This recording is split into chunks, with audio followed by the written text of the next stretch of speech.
Facts. They're pesky things, aren't they? Hey everybody, it's Wednesday, time for Bible study. Hope that you will join us 7 p.m. via Zoom. All the information, including a direct link, in the description of this video. It could not be easier to join in, and really hope to have you with us 7 p.m. And we're reading today from the end of the 27th chapter of Matthew 27, beginning in verse 45, through the end of chapter 28. That might sound like a lot, but it's like 2 minutes worth of reading. It really is pretty short. And it's amazing that it's short because of the subject matter. This is the account, Matthew's account, of the death, the burial, and the resurrection of Jesus Christ. It couldn't possibly be more important. And so go read it, and then join us at 7 o'clock, and we got a lot to talk about. And while you're reading, though, I want to encourage you, while you're reading, to notice something here that might not get as much attention as it should, and that is this weird little conspiracy between the Pharisees and the chief priests regarding Jesus' body. And you'll catch it beginning in verse 62, where the chief priests and the Pharisees gather before Pilate, and they tell Pilate, "Sir, we remember how that impostor," that is Jesus, "said, while he was still alive, 'After 3 days I will rise.'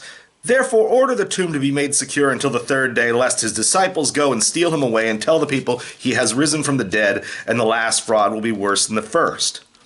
Now, what you find there is Pilate is not going to go for this. He's not going to post his own people. He tells them, "You have a guard of soldiers. Go, do it. Do it yourself." He's not going to do the heavy lifting for them. And then subsequently, in chapter 28, beginning in verse 11, after Jesus has in fact risen from the dead, some of the guards went into the city and told the chief priest what had happened. And they, verse 12 says, "When they had assembled with the elders and taken counsel, they gave a sufficient sum of money to the soldiers and said, 'Tell people, his disciples came by night and stole him away while we were asleep. And if this comes to the governor's ears, we will satisfy him and keep you out of trouble.' So they took the money and did as they were directed, and this story has been spread among the Jews to this day."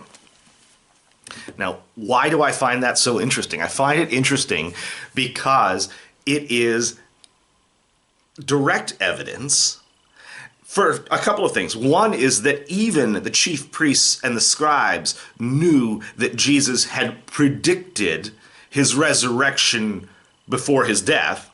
This was common knowledge.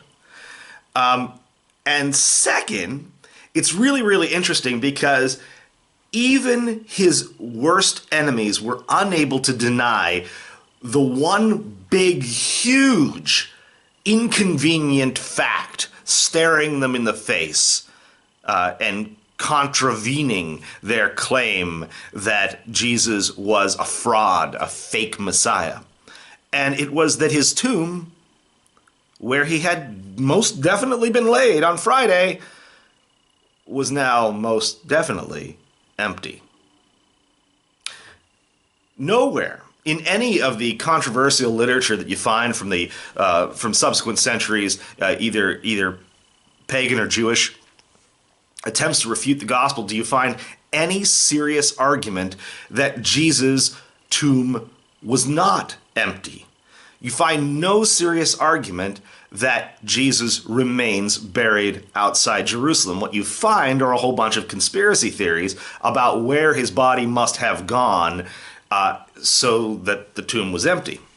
But the important part is that everyone agrees that the tomb was empty. There was no debate about this. And here you see in Matthew, he relates this conspiracy by the high priests to bribe witnesses and concoct this story about Jesus' disciples going and stealing his body in order to perpetuate this fraud as they see it fit, that he has risen from the dead. But again, the important thing is no one could deny that the tomb was empty. So anyway, just a fun little detail and lots to talk about here. I want to talk about Simon of Cyrene. I want to talk about a few other people, but 7 p.m., all the information in the description. See you then.